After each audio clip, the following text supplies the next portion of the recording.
হঠাৎ করে তোমার জীবনে একজন আসবে। সে তোমার কথা বলার সঙ্গী হবে, তোমার সব দুঃখ কষ্ট ভাগ করে নেবে, তোমাকে সাহস যোগাবে, তোমাকে ছোটখাটো বিষয়ে যত্ন করবে, তোমার যত কষ্ট কথা বলার মলম দিয়ে সারিয়ে তুলবে, তোমাকে রোদে পুড়তে শেখাবে, বৃষ্টিতে ভিজতে শেখাবে, দিনের পর দিন রাতের পর রাত তোমার সাথে কথা বলবে, সবচেয়ে বড় কথা তোমাকে নতুন করে বাঁচতে শেখাবে।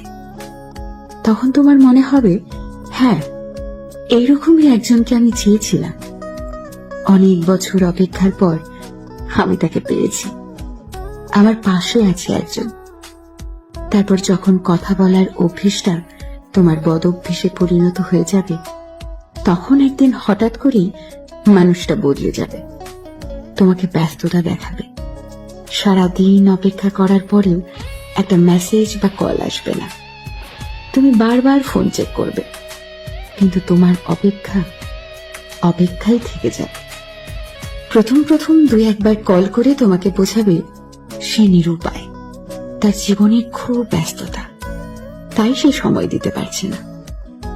এরপর আস্তে আস্তে সব যোগাযোগ বন্ধ হয়ে যাবে, তুমিও বুঝতে পারবে সে আর তোমাকে সময় দিতে পারবে না, তাই তুমিও মেসেজ বা কল করে বিরক্ত করা বন্ধ করে দেবে। যে মানুষটির জন্য একদিন তুমি ডিপ্রেশন থেকে বেরিয়ে এসেছিলে, আবার সেই মানুষটির জন্যই তুমি আরো গভীর ডিপ্রেশনে চলে যাবে। তখন মনে হবে আগের তুমিটাই ভালো ছিলে, আগের একাকিত্বটাই ভালো ছিল। জীবনে একা থাকা খুব সহজ, কিন্তু জীবনে কেউ এসে চলে যাওয়ার যে একাকিত্ব, সেটা বড়ই কষ্টদায়ক।